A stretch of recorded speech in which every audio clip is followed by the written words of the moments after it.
Hello guys, welcome. Collective reading tayo ngayon. Tingnan natin kung sino yung parating sa'yo, sino yung magmamahal sa'yo.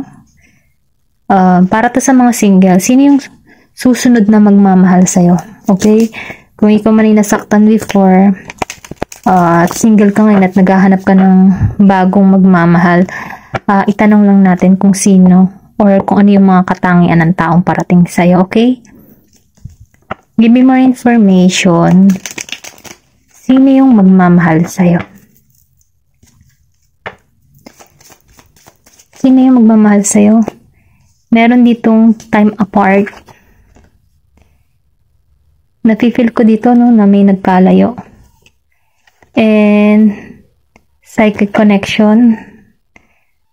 Itong tao nito malakas yung kanyang intuition, no? May pagka-psychic. Or sabihin natin, kayong dalawa, malakas yung intuition nyo.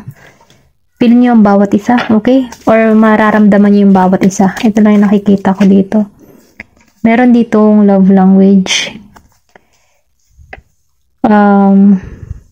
Mararamdaman mo sa tao na ito na nagmamahal siya sa'yo sa pamagitan ng kanyang, yung kanyang mga pinapahayag. Siya yung tipo ng tao na ang pagmamahal niya, yung tipong sinasabi niya, okay? Sinasabi niya or pwede rin sabihin na panunuyo, yan, panunuyo sa mga salita, malambing, ganun. Ganun ay nafe-feel ko. Then, nakikita ko rin dito na itong tao na to ay hindi madamot, mapagbigay siya. Yung tipo na bubusugin ka nito sa mga gift, mga sorpresa, okay? Ayan, ito yung clue. Meron ditong life partner. So, sinasabi dito, no? Mapipil mo sa tao na ito na siya na talaga yung makakasama mo sa habang buhay or nakikitaan ka ng tao na ito na meron siyang romantic feelings na mararamdaman sa'yo. Okay, ito na yung nafe-feel ko. Then, nakikitaan ko rito na makikitaan ka nito na mahalaga ka. Mahalaga ka bilang isang lalaki, bilang isang babae. Then, meron ditong burning desire. So, nakikitaan ko dito ng physical attraction. Malakas yung charisma. Malakas yung attraction mo sa tao na to. Twin flame recognition. Then, nakikitaan ko rin dito no, na mararamdaman mo or malalaman mo na may something dito sa tao na to. Okay? Yung tipo ba na kung ano yung naiisip mo, naiisip din niya. Kasi meron ditong psychic connection. Then meron twin flame. Parang kambal lang eh. Nagkakaunawaan kayo. Kahit kayo magkatinginan, parang mararamdaman mo na may something dito. At ganun din siya. Okay? Tingnan natin kung sino ito.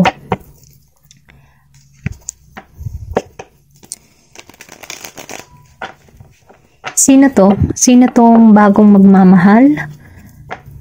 Magmamahal sa'yo. Give me more information. Sino tong bagong magmamahal? Meron ditong Aries, Leo, Sagittarius. Grounded tong tao na to. Disiplinado. Fire sign, Aries, Leo, Sagittarius. Give me more information. Meron din ditong Scorpio, Cancer, and Pisces. Give me more information.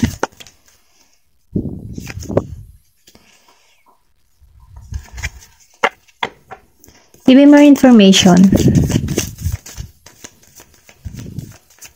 Nafe-feel ko no, nabigo na rin tong tao na to. Mapalalaki, mapababae. Nakitaan ko tong na ng kabiguan in the past or sa past relationship niya. Kung bakit siya naging grounded katulad nitong 7 of Wands. Meron din dito ako nakikita na Taurus, Virgo, and Capricorn. Okay? Itong taon na ito, mapag-impok to. Malawak ang kanyang pangunawa. Then, nafe-feel ko dito na may kalinawan to. Yung tipo na malakas yung kanyang pakiramdam. Then, nafe-feel ko din dito na sinusunod niya yung kanyang puso sa mga bawat gagawin niya or sa mga bawat proyekto na kanyang nakakamit na, no? Ito lang yung nafe-feel ko. Then nafe-feel ko din tong tao na ito na sobra siyang matyaga. Or sabihin natin na kapag to'y may ginusto, talagang pagtsatsagaan yan, basta makuha niya lang. Ganun lang yung energy. Then, nafe-feel ko din dito na malinaw tong mag-isip, may diskarte, sinusunod niya yung intuition niya, sinusunod niya yung kutob niya. Okay, ito lang yung nafe-feel ko dito. Then dito, no, sa Nine of Cups and Nine of Wands, sinabayan pa ng Seven of Wands upright, then Nine of Wands and Nine of Cups reverse. Na-feel ko dito sa tao na ito, marami din tong pagsubok na kinaharap. Meron din, naging unstable din to sa financial. Kaya siguro lumabas to Seven of Pentacles, nagsisimula muli siya.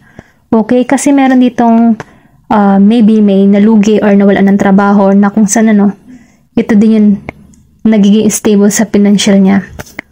Then nakikita ko rin dito itong tao na ito na marami siyang kinaharap na pagsubok, ngunit mas pinipili nito na manahimik or i-clear yung energy na meron siya. Yung tipo na hinahanap niya yung siya'y mapapanatag. Nakikita ko rin dito na very grounded tong tao na to. Focus siya sa kanyang ginagawa or sa trabaho, no? Kasi kung makikita mo dito, nakapokus siya sa kanyang financial. Kasi maraming nawala sa kanya or marami tong pagsubok na kinaharap na kung saan may nawala sa kanya. Pero ganun pa man itong tao na to, andito siya sa point na nakapokus siya, nakatuon siya sa kanyang stability sa kanya. Yung tipong grounded siya, hindi siya basta nagtitiwala. Maybe basta nasaktan na kaya ito lang yung nafe-feel ko. Pero ganun pa man malalaman ito ng tao nito na magkaka-interest siya sa'yo dahil makikita na to na ikaw ay mahalaga. Then, nakikita ko rin dito na sa Burning Desire, malakas yung attraction. Maybe ikaw yung tipo ng tao na malakas yung appeal mo, malakas yung charisma mo. Hindi niya mapigilan, okay? Kasi meron dito psychic connection. Meron din dito ako nakikita sa time apart na meron ka ding ex na nagbigay sa iyo ng hindi maganda at hindi patas, nagkaroon kayo dito ng paghihiwalay. Ito lang yung nakikita ko, meron ditong hiwalay na ganap, or pwede rin sabihin na itong taong ito bagong hiwalay pa lang, okay? Na kung saan nagpahirap sa kanya. Yung feeling niya, nawalan siya. Kaya gusto ng tao nito magsimula muli. Okay? Ito lang yung nakikita ko. Ito yung parating sa'yo. Tingnan pa natin kung ano pa yung mensahe para sa'yo.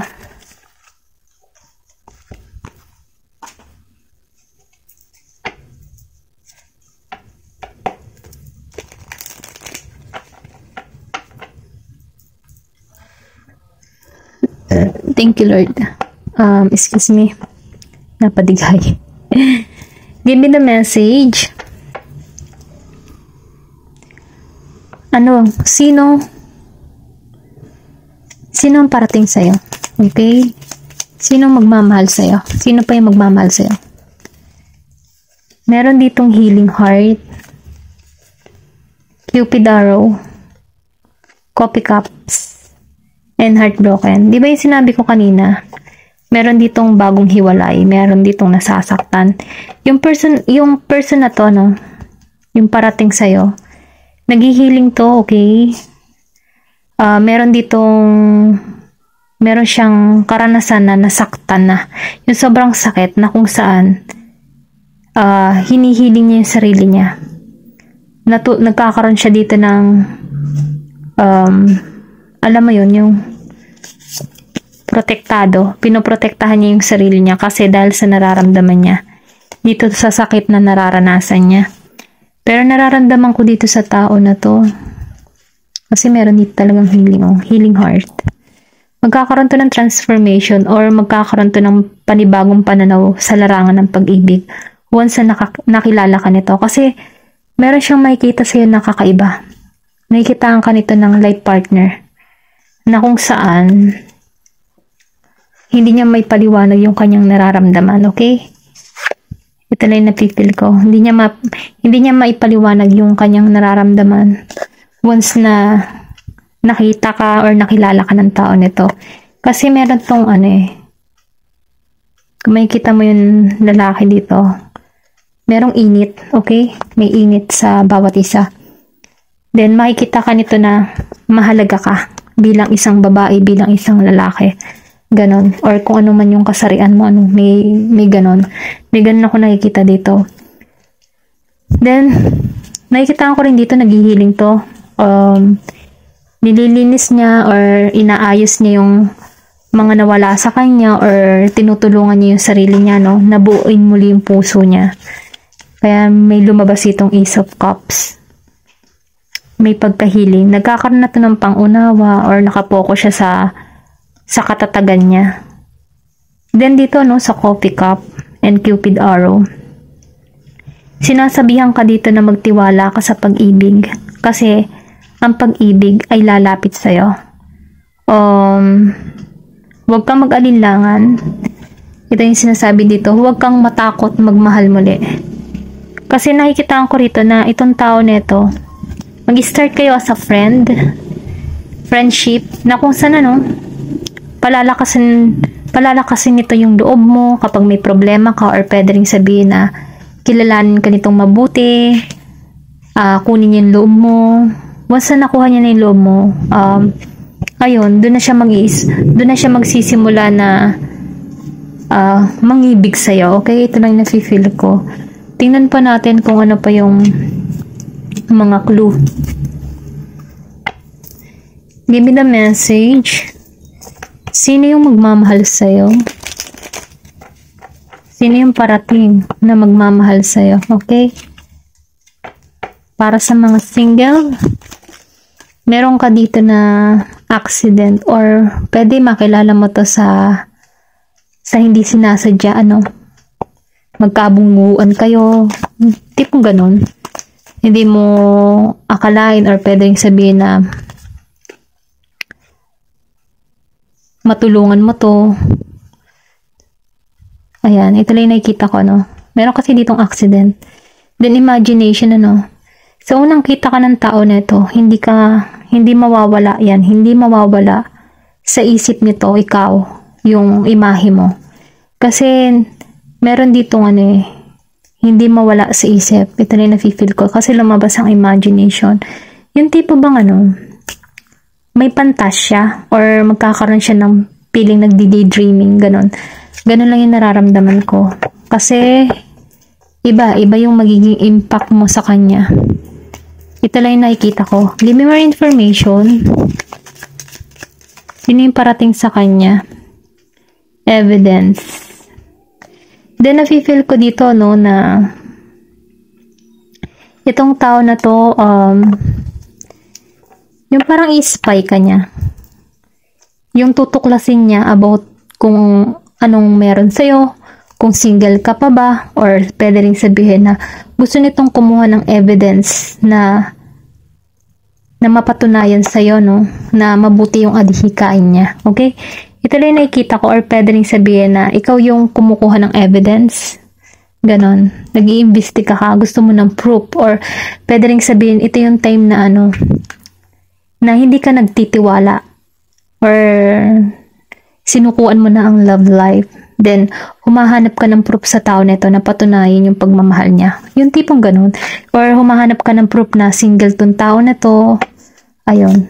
Ito lang yung nakikita ko. Humahanap ka ng proof. Give me more information. Ayan. Meron ditong compromise. So, sinasabi dito, meron din tutungo sa'yo. Okay? Dalawang tao, I think ang parating sa'yo, new. And, past, Kasi, compromise. Meron ditong gusto makipagkasundo sa'yo, reconciliation. Then, lumabas tong time apart. So, ibig sabihin, nagkahiwalay kayo. Then, nafe-feel ko din dito itong tao na ito darating sa panahon na meron din ikaw na bagong mangingibig, okay? Pwedeng nabalitaan niya sa ibang kaanak mo or sa mga kaibigan mo, no? Na meron sa'yong pumapasok or may nanliligaw na sa'yo, okay? Ito lang nafe-feel ko. Meron ditong 2 person na parating sa'yo. Give me more information. Meron ditong vow. So, nakikitaan ko dito na hiling ka. Humihiling ka ng pagbabago sa iyong love life or humihiling ka na, meron dumating sa'yo na magmamahal ng totoo. Yung tatanggapin ka. Or yung tipo na totoo, walang lokohan. Ganon. Ganon lang yung nakikita ko. Umaasa ka, hindi ka nawawalan ng pag-asa na darating din yung panahon na magiging ka ding masaya. Ito lang nakikita ko kasi meron ditong wish. Meron kang hinihiling. Meron kang ninanais or meron kang gustong mangyari. Kasi hindi ka naging matagumpay sa past love life mo na kung saan humihiling ka dito ng pagbabago. Okay? Tingnan pa natin kung ano pa yung mga mensahe. Give me the message. Sino yung parating sa'yo? Give me more information. Tumalsik to. Meron ditong palm tree. Sinasabi dito, magkakaroon ka dito ng growth or sabihin natin na may paglago na magaganap sa'yo once na dumating tong tao na to. Then, yung tipo na sinisecure mo na yung sarili mo. Hindi ka basta-basta magtitiwala. Kaya nga hahanap ka ng evidence sa tao na ito patunayan niya kung totoo talaga siya or patunayan niya na totoong wala siyang sabit. Yung tipong ganun, masyado kang mapag-imbestiga. Investigador, ganun. Give me more information. Meron ditong the sword and rose. So, gusto mo kasi yung katotohanan. Gusto mo kung may bagong darating sa'yo, yung totoo. Yung merong klaro yung intention niya or gusto mo yung yung may protection yung walang gulo, walang hadlang or walang i-eksena sa connection nyo. Gusto mo protected. Ito na yung napipil ko. Ibig kaya ka nahiling dito. Gusto mo yung walang away, walang gulo, walang maninira ng connection. Maybe in the past meron third party or niloko ka, dinaya ka. So, ngayon, humihiling ka na walang ganun. Wala nang ganun. Yung klaro yung magiging partner mo. Totoo. Totoo sa'yo. Okay? Give me more information.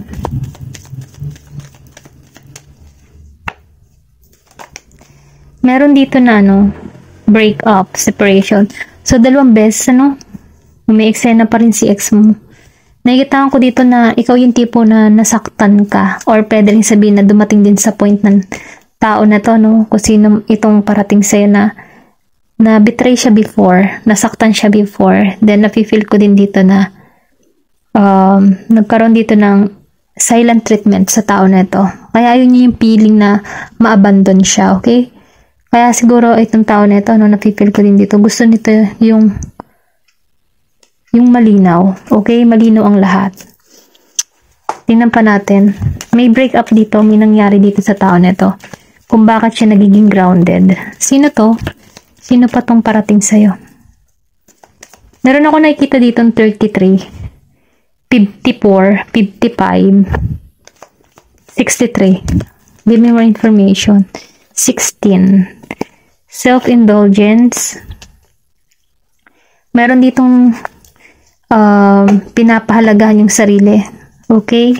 Kaya itong tao nito, makikita niya yung halaga mo. Kasi nakikitaan ka nito na pinapahalagahan mo yung sarili mo. Okay? Sa panahong pinapahalagahan mo na yung sarili mo, parating tong tao na to, yung tipong inaaral mo na yung mga mali mo, inaaral, nagpo-focus ka sa iyong sarili, then nagkakaroon ka na dito ng self-appreciation sa iyong sarili, Yung tipong ganun, yung nakahil ka na sa connection na meron ka before. Naka-moving on. Give me more information. Sino kang parating sa'yo?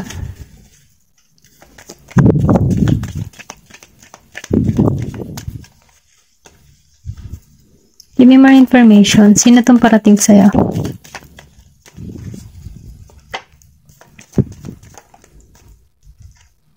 Meron ditong girl with the snake.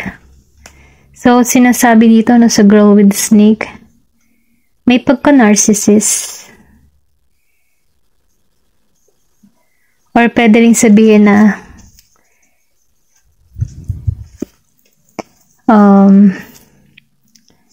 meron ding umahas dito sa tao na to, okay? Meron ditong betrayal na nangyari sa kanya na sobra siyang nasaktan.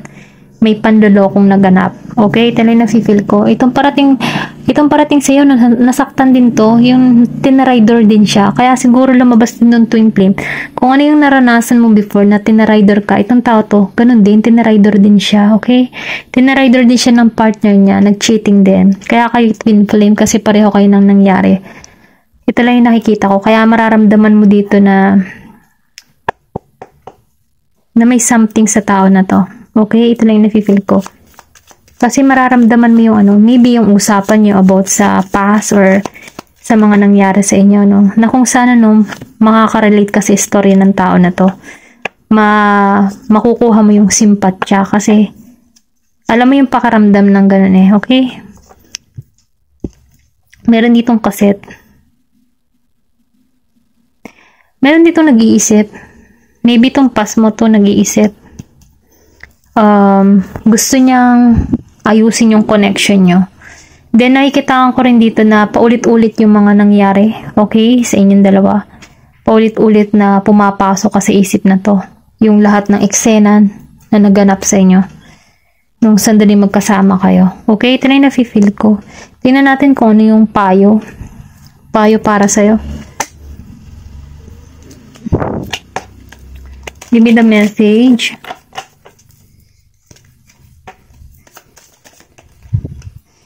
Meron ditong Priya. Tingnan mo, you are worthy. You are loved. 3 beses na lumabas yung worthy. Yung tipong, I think makikitaan ka ng tao na ito na you are worthy and you are loved. Kasi, mararamdaman niya eh. Maybe may ikukwento ka, ayan, utal na ako.